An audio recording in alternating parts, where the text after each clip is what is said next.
Baik, Assalamualaikum warahmatullahi wabarakatuh. Perkenalkan, kami dari kelompok 10 yang beranggotakan saya, Gustina Ramyandini Putri dan Endang Dwi Suhartiningsih, akan menjelaskan mengenai asuhan keperawatan pada kasus gangguan jiwa, yaitu risiko perilaku kekerasan. Untuk kasusnya, ada seorang laki-laki usia 34 tahun, klien beragama Islam, namun klien jarang melakukan ibadah. Klien dibawa ke IGD dengan keluhan marah-marah, klien mengatakan kesal dengan tetangga karena sering menyindir pasien atas sakitnya.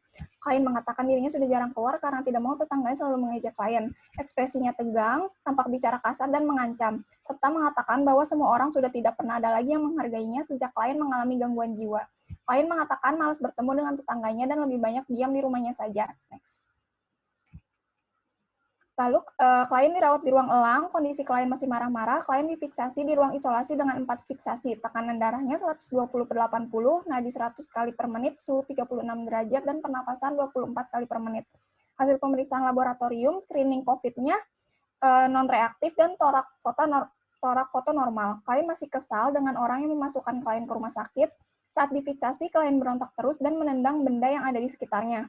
Kolaborasi dengan dokter, pasien mendapatkan injeksi lodomer, diazepam, dan mobilisasi gerak dilakukan oleh perawat. Setelah 4 jam dirawat di ruang isolasi dan fiksasi, klien merasa lebih tenang. Klien mengatakan masih kesal dengan keluarga yang mengantar dan mengatakan bahwa dirinya tidak pernah dihargai. Klien anak kedua dari 3 bersaudara.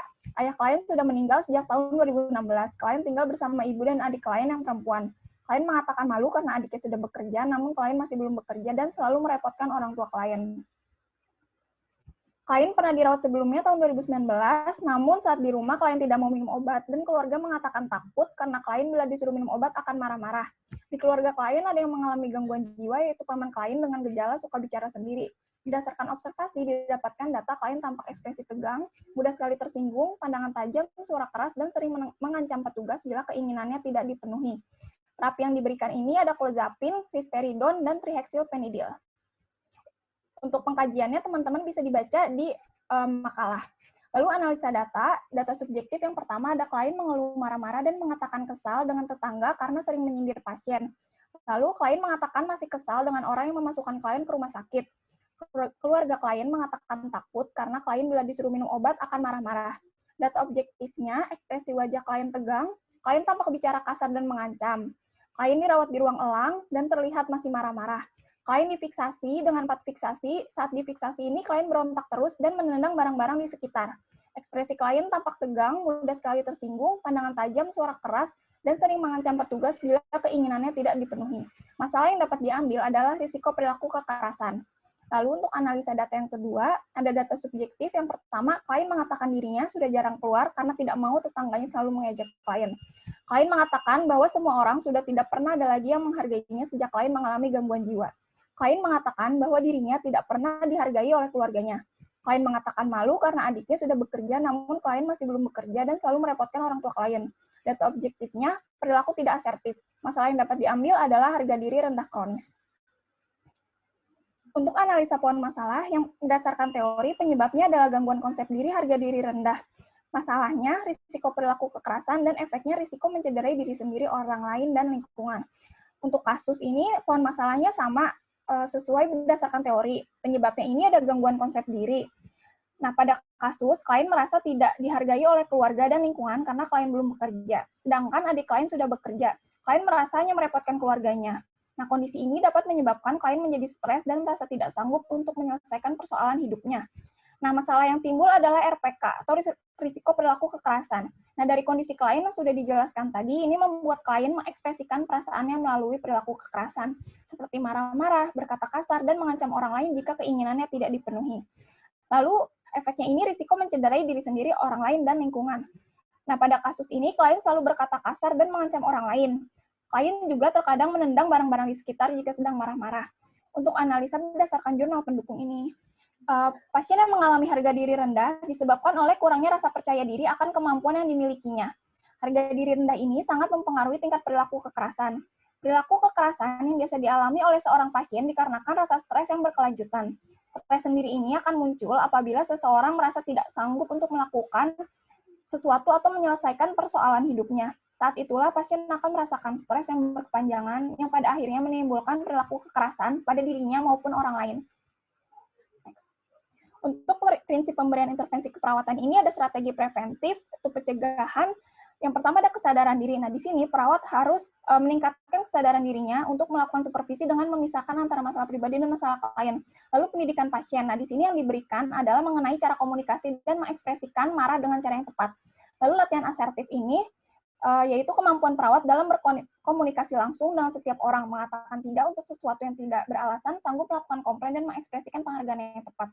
Lalu strategi antisipasi ini ada komunikasi. Strategi berkomunikasi dengan pasien risiko perilaku kekerasan yang digunakan adalah bersikap tenang, bicara lembut, bicara tidak dengan cara menghakimi, mendengarkan klien, dan jangan terburu-buru untuk menginterpretasikan masalah klien. Lalu ada perubahan lingkungan, yaitu menyediakan berbagai aktivitas seperti membaca dan grup program lain yang dapat mengurangi perilaku klien yang tidak sesuai. Lalu ada perilaku, yaitu membuat kontrak dengan klien mengenai perilaku yang dapat diterima dan yang tidak dapat diterima. Lalu psikofarmakologi, yaitu obat-obatan seperti lodomer, diazepam, clozapine, risperidon, dan trihexylpenidil. Lalu ada strategi penahanan, yaitu manajemen krisis. Nah, di sini perawat membentuk tim krisis dalam melakukan pengontrolan dan pengekangan terhadap klien untuk menjaga klien tetap tenang dan konsisten. Lalu ada pengasingan untuk memisahkan pasien dari orang lain di tempat yang aman. Tujuannya untuk melindungi pasien, orang lain, dan staf dari bahaya. Lalu ada pengekangan, yaitu untuk mengurangi gerakan fisik pasien dan melindungi pasien dan orang lain dari cedera. Next. Untuk intervensi yang dilakukan, ini ada yang pertama membina hubungan saling percaya, lalu membantu klien untuk mengungkapkan perasaan marahnya. Yang ketiga, membantu klien mengungkapkan tanda-tanda perilaku kekerasan yang dialaminya. Yang keempat, mendiskusikan seputar perilaku kekerasan yang dilakukan selama ini, lalu mendiskusikan akibat dari dan kerugian dari tindakan perilaku kekerasan klien yang dilakukan, lalu mendiskusikan mengenai cara mengontrol perilaku kekerasan, lalu melatih pasien untuk mengungkapkan kemarahan dengan cara fisik, verbal, sosial, dan spiritual, lalu mendiskusikan peran serta keluarga sebagai pendukung klien, lalu menjelaskan manfaat menggunakan obat secara teratur dan kerugian jika klien tidak menggunakan obat.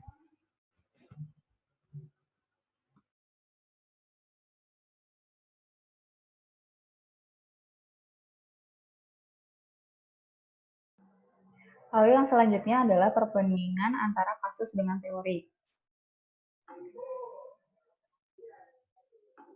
Nah, di sini dari faktor predisposisi, yang pertama ada secara teori itu ada faktor biologis, faktor psikologis, dan faktor sosial kultural. Nah, di kasus ini faktor predisposisinya adalah faktor psikologis, yaitu teori agresif frustasi. Nah, di sini berdasarkan kasus, si klien ini mengekspresikan perilaku kekerasannya terjadi sebagai hasil dari akumulasi dari frustasinya. Nah, ini disebabkan karena semenjak ayah klien meninggal pada tahun 2016, klien ini hanya tinggal dengan ibu dan adik perempuan klien. Nah, di sini klien merasa tidak dihargai oleh keluarganya karena klien belum bekerja dan hanya merepotkan keluarganya saja, sedangkan adik klien sudah bekerja. Nah, analisis berdasarkan jurnal pendukung, di sini seseorang yang mengalami kehilangan, kegagalan, dan berduka akan merasakan perasaan yang tidak enak dan tidak nyaman. Di sini perasaan yang berlebihan akan menyebabkan seseorang tertekan dan terganggu kejiwaannya.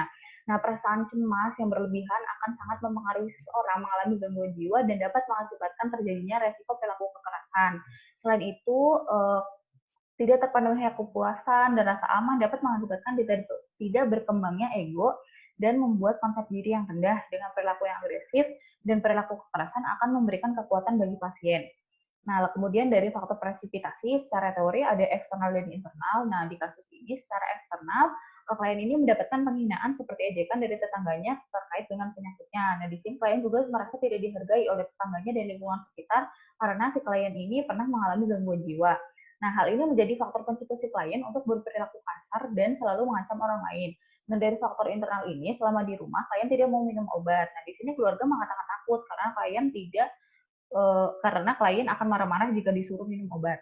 Nah, analisis berdasarkan jurnal pendukung, di sini kondisi pasien yang tidak diterima oleh lingkungan sekitar sebagai salah satu penyebab pasien melakukan tindakan resiko perilaku kekerasan. Nah, di sini tidak terpenuhi kepuasan ego dan rasa aman dapat mengakibatkan tidak berkembangnya ego dan membuat konsep diri yang rendah. Agresif dan kekerasan ini dapat memberikan kekuatan untuk si klien. Nah, di sini penyakit yang tidak terkontrol dan putus obat akan menyebabkan ketidakseimbangan kembali komponen kimia dalam otak yang akhirnya akan memicu kembali si individu untuk melakukan perilaku kekerasan. Lalu yang ketiga dari tanda dan gejala, di sini secara teori bisa dibaca ya data subjektif dan objektifnya. Nah, secara kasus tadi sudah disebutkan di analisa data. Nah, analisis berdasarkan jurnal pendukung, di sini berdasarkan hasil penelitian mengenai analisis tanda dan gejala resiko perilaku kekerasan di Rumah Sakit Jiwa Taman Provinsi Riau, tanda dan gejala yang sering muncul pada orang dengan resiko perilaku kekerasan yaitu mengepalkan tangan, bicara kasar, suara tinggi, menjerit, atau berteriak. Nah, di kasus ini, si klien ini menunjukkan bahwa si klien sering marah-marah dan berbicara keras serta mengancam. Lalu dari segi rentang respon, di sini secara teori ada adaptif dan maladaptif. Nah, di kasus ini, pada rentang respon, si klien ini berada dalam rentang respon amuk, yaitu adanya perasaan marah dan bermusuhan yang kuat dan hilang kontrol, disertai amuk dan merusak lingkungan. Nah, di sini dibuktikan dengan adanya bahwa si klien ini diantar oleh keluarganya dengan kondisi yang marah-marah dan menendang benda yang ada di sekitarnya. Setelah difiksasi pun, klien ini masih berontak terus-menerus. Nah, sumber copingnya dan secara teori itu ada 4, personal ability, social support, material asset, positive belief. Nah, di kasus ini, si klien hanya memiliki sumber coping social support, yaitu keluarganya. Nah, di sini dibuktikan dengan kepedulian keluarganya untuk mengantar klien ini ke IGD, meskipun si klien ini berperilaku marah-marah dan mengancam orang lain. Nah, klien ini tidak memiliki sumber coping berupa personal ability. Kenapa? Karena klien ini tidak memiliki keterampilan yang cukup dalam menyelesaikan masalahnya. Klien hanya menyelesaikan masalahnya dengan marah-marah ketika diejek. Nah, di sini klien juga tidak memiliki sumber coping berupa material aset. Kenapa? Karena di sini klien belum bekerja dan belum memiliki penghasilan sendiri dan masih bergantung pada keluarganya. Di sini klien juga tidak memiliki sumber coping berupa positive beliefs karena klien tidak memiliki keyakinan positif pada program pengobatan. Dibuktikan dengan klien tidak mau minum obat dan klien akan marah-marah jika disuruh minum obat. Analisis berdasarkan jurnal pendukung, di sini berdasarkan penelitian, keluarga ini merupakan support system yang berarti. Nah, keluarga ini dapat memberikan petunjuk tentang kesehatan mental pasien. Nah, peristiwa dalam hidupnya dan sistem dukungan yang diterima, sistem dukungan adalah penting bagi kesehatan pada sistem gangguan jiwa, terutama secara fisik dan emosi. Nah, bagi pasien dengan gangguan jiwa ini, keluarga merupakan sumber dari segala sumber yang mereka anggap sebagai sumber kepuasan. Tapi keluarga juga dapat menjadi hambatan bagi pasien apabila keluarga tidak mendukung pasien secara penuh atau bahkan tidak menganggap pasien ini ada. Lalu secara mekanisme coping, di sini secara teori ada sublimasi, proyeksi, represi, reaksi inflamasi, dan displacement. Nah, secara kasus, di sini mekanisme coping pada kasus yang digunakan oleh si klien adalah sublimasi. Nah, di mana si klien ini melampiaskan kemarahannya pada objek lain, dibuktikan dengan klien menendang barang-barang yang ada di sekitarnya ketika diantar ke IGD. Nah, rencana tindakan keperawatan secara teori itu ada bina hubungan saling percaya dulu, bantu klien mengungkapkan perasaan marahnya, membantu klien mengungkapkan tanda-tanda perilaku kekerasan, diskusi dengan klien seputar perilaku kekerasan, diskusi dengan klien akibat negatif dan kerugian dari cara atau tindakan kekerasan yang dilakukan, lalu diskusikan dengan klien seputar cara mengontrol perilaku kekerasan dan yang telah disebutkan sebelumnya. Lalu secara kasus ini yang pertama diskusikan dengan klien seputar cara mengontrol perilaku kekerasan. Lalu latih pasien untuk mengungkapkan kemarahan dengan cara yang pertama fisik. Nah, secara fisik ini kita dapat membantu pasien dengan teknik memukul bantal. Lalu yang kedua adalah secara verbal. Nah, di sini berdasarkan dari hasil penelitian, mengungkapkan marah itu dapat mengurangi rentang respon marah pada pasien perilaku kekerasan. Kemudian secara sosial, nah di sini individu itu yang mengalami gangguan jiwa terjadi kesulitan dalam mempersepsikan realita dengan fantasi dirinya, sehingga terjadi kesulitan dalam memenuhi kebutuhan sendiri, kesulitan dalam interaksi dengan keluarga maupun masyarakat. Nah, lalu secara spiritual, di sini ada penelitian yang dilakukan, yaitu pemberian terapi spiritual wudhu, menunjukkan bahwa terapi spiritual ini dapat mengontrol emosi pada pasien risiko perilaku kekerasan. Lalu diskusikan peran serta keluarga sebagai pendukung klien dalam mengatasi risiko perilaku kekerasan. Nah, dukungan dari keluarga ini merupakan faktor yang sangat penting untuk mencapai suatu tujuan dan kesembuhan si klien. Lalu jelaskan juga manfaat menggunakan obat secara teratur dan kerugian jika tidak menggunakan obat. Nah, penyakit yang tidak terkontrol dan putus obat akan menyebabkan ketidakseimbangan kembali komponen kimia dalam otak yang akhirnya akan memicu kembali si pasien untuk melakukan perilaku kekerasan. Nah, adapun terapi untuk pasien dengan masalah risiko perilaku kekerasan ada 3 yang kami sarankan, ada terapi musik, terapi autogenik, dan terapi emotional freedom technique. Nah, terapi musik ini pernah dilakukan penelitian dan dapat menurunkan perilaku kekerasan. Nah, di sini musik itu mampu mengaktifkan memori yang tersimpan di sistem limbik yang akan mengaruhi sistem saraf otonom melalui neurotransmitter yang akan mempengaruhi hipotalamus lalu ke hipofisis. Nah, kondisi ruangan yang tenang dan nyaman juga dapat mendukung pelaksanaan dari terapi musik ini. Lalu terapi autogenik, nah di sini merupakan terapi relaksasi yang berdasarkan konsentrasi pasif dengan menggunakan persepsi tubuhnya. Misalkan tangannya merasa hangat dan berat yang difasilitasi oleh sugesti dari diri sendiri. Nah, lalu ada terapi emotional freedom teknik ini sama seperti terapi musik, terapi ini itu dapat mengubah kondisi kimia di dalam otak yang selanjutnya dapat mengubah kondisi emosi seseorang.